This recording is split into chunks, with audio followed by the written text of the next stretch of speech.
नमस्कार, आप देख रहे हैं यूडीटीवी इंडिया। बिहार चुनाव में महागठबंधन की दुर्गति इंडिया गुट में कितनी दरार डालेगी? 2024 लोकसभा चुनाव में इंडिया गठबंधन ने एक मजबूत विपक्ष होने का एहसास कराया था, पर बाद के दिनों में आपसी फूट के चलते यह गठबंधन लगातार कमजोर होता गया। बिहार विधानसभा चुनाव में मिली असफलता ने साबित कर दिया कि गठबंधन का कोई महत्व नहीं रह गया। शायद यही कारण है कि कांग्रेस ने बीएमसी चुनाव अकेले लड़ने का फैसला ले लिया है। 2024 के लोकसभा चुनाव के करीब एक साल पहले अस्तित्व में आए इंडिया गठबंधन का एकमात्र उद्देश्य केंद्र में एनडीए सरकार को उखाड़ फेंकना था। 2024 के लोकसभा चुनाव में जिस तरह इस गठबंधन को सफलता मिली थी, उससे ऐसा लगा था कि ये भविष्य में यह और मजबूत होगा। तमाम आपसी मतभेदों के बावजूद यह अलायंस अब तक विपक्ष को कम से कम बांधे रखने में सफल रहा। पर 2025 के बिहार विधानसभा चुनाव के नतीजों ने इस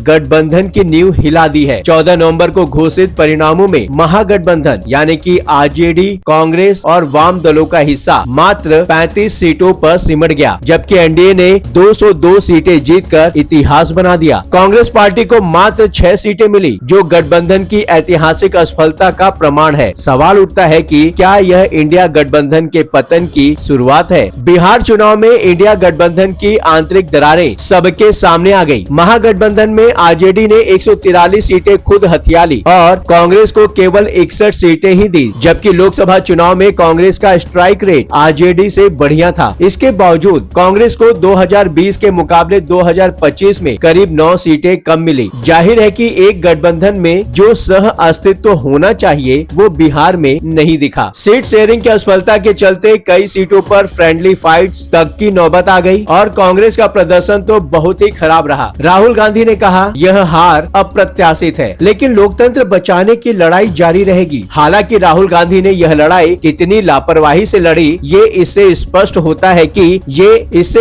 होता है कि ऐन चुनाव के बीच वो 15 दिनों के लिए कोलंबिया चले गए। इसके अलावा भी गठबंधन की कई कमजोरियां उजागर हुई। नाम वापसी की तारीख बीतने के बाद भी सीटों पर विवाद चलता रहा। यही कारण रहा है कि कई जगह इंडिया गठबंधन के दलों के बीच फ्रेंडली फाइट देखने को मिली। इतना ही नहीं, महागठबंधन में चुनावी घोषणा पत्र को लेकर भी मतभेद खुलकर सामने आए। तेजस्वी यादव के हर घर सरकारी नौकरी के दावे को आरजेडी को छोड़कर कोई और दल जिक्र भी नहीं कर रहा था। तेजस्वी को सीएम चेहरा बनाने के नाम पर कांग्रेस और आरजेडी के बीच बहुत दिनों तक मतभेद बना रहा। इंडिया ब्लॉक कमजोर संगठन और समन्वय की कमी से हार गया। इंडिया गठबंधन की संरचना ही इसकी कमजोरी है। राष्ट्रीय पार्टियां, कांग्रेस, स्थानीय दलों, आरजेडी, तृणमूल आदि पर निर्भर है, जो सीट शेयरिंग में खुद को प्राथमिकता रखते हैं। बिहार में आरजेडी ने 75% सीटें खुद हथिया ली थी। मुंबई महानगर पालिका बीएमसी चुनाव जो जनवरी 2026 में होने वाला है, महाराष्ट्र की राजनीति का सबसे बड़ा दांव है। 16 नवंबर 2025 को मुंबई कांग्रेस प्रमुख वर्षा गायकवाड़ ने 227 सीटों पर अकेले लड़ने का ऐलान किया है। जाहिर है कि महाराष्ट्र में विपक्ष का गठबंधन महाविकास अघाड़ी का कमजोर होना तय है। एमवीए में इंडिया गठबंधन के ही दलों का एक समूह है, जिसमें शिवसेना, यूबीटी और एनसीपी, एसपी और कांग्रेस इत्यादि हैं। बिहार की हार के बाद कांग्रेस का यह फैसला तार्किक लगता है। इस फैसले के पीछे बिहार का सबक ही नहीं, एमवीए की दरारें, मुंबई में कांग्रेस संगठन की मजबूती, एमएनएस गठबंधन का डर आदि भी शामिल है। कांग्रेस को समझ में आ गया है कि गठबंधन से उसे कोई फायदा नहीं मिला है। कांग्रेस की कुर्बानी पर क्षेत्रीय दलों का दिन प्रतिदिन विकास हो रहा है। शायद यही कारण है कि राहुल गांधी अंतर्मन से बिहार चुनाव में इन्वॉल्व नहीं हो सके। शायद उनका मन बिहार में ही महागठबंधन से अलग होकर स्वतंत्र रूप से अकेले चुनाव लड़ने का था, जैसा शुरू के उनके तेवरों से समझ में आ रहा था। तृणमूल कांग्रेस टीएमसी की प्रमुख ममता बनर्जी इंडिया गठबंधन का सदस्य होते हुए भी कभी साथ नहीं रही। फरवरी 2024 में पश्चिम बंगाल में लोकसभा चुनाव अकेले लड़ने की घोषणा से लेकर नवंबर 2024 में गठबंधन को अस्तित्वहीन बताने तक ममता का रुख साफ था। वह इंडिया ब्लॉक को राष्ट्रीय स्तर पर समर्थन दे सकती हैं, लेकिन बंगाल में कांग्रेस या वाम दलों के साथ कोई समझौता नहीं करने पर वो आज भी अडिग है। बिहार विधानसभा चुनाव की हार ने इस दरार को और गहरा कर दिया है। जहां ममता की पार्टी ने कांग्रेस को अहंकारी कहा, बिहार हार के बाद ममता बनर्जी ने 17 नवंबर को कहा, इंडिया गठबंधन नाम की कोई चीज नहीं बची। बंगाल में हम अकेले लड़े हैं, अकेले जीतते हैं। उन्होंने कांग्रेस पर केवल फोटो खिंचवाने का आरोप लगाया। पश्चिम बंगाल में 2026 विधानसभा से पहले तृणमूल तृणमूल ने साफ कर दिया है कि गठबंधन केवल लोकसभा तक सीमित था। तृणमूल पश्चिम बंगाल, त्रिपुरा, मेघालय, सपा उत्तर प्रदेश, डीएमके तमिलनाडु, पुडुचेरी, आप पंजाब, गुजरात, दिल्ली में अकेले विस्तार कर रही है। कोई संयुक्त रणनीति या संयुक्त रैलियां नहीं हो रही हैं। इनकी तैयारी को देखकर लग रहा है कि 2029 लोकसभा से पहले ये दल एक दूसरे के खिलाफ भी खड़े हो सकते हैं। केरल में सीपीएम और कांग्रेस आपस में सबसे बड़े दुश्मन हैं। इंडिया गठबंधन के बावजूद 2025 पंचायत चुनाव में दोनों ने एक दूसरे के खिलाफ सबसे गंदी लड़ाई लड़ी। राहुल गांधी केरल में सीपीएम को भाजपा का बी टीम कहते हैं, जबकि सीपीएम राहुल पर सॉफ्ट हिंदुत्व का आरोप लगाती है। आम आदमी पार्टी भी गुजरात, पंजाब और दिल्ली में किसी भी कीमत पर कांग्रेस के साथ नहीं जाने वाली है। यह विरोधाभास राष्ट्रीय गठबंधन की विश्वसनीयता खत्म कर रहा है। आपने पूरा वीडियो देख लिया, तो इस विषय पर आप अपनी राय हमसे जरूर साझा करें। कमेंट बॉक्स में आपके विचारों का स्वागत है। चैनल को सब्सक्राइब करें। वीडियो पसंद आया हो तो वीडियो को लाइक करें। लगातार खबरों के लिए बने रहिए UD TV इंडिया के साथ।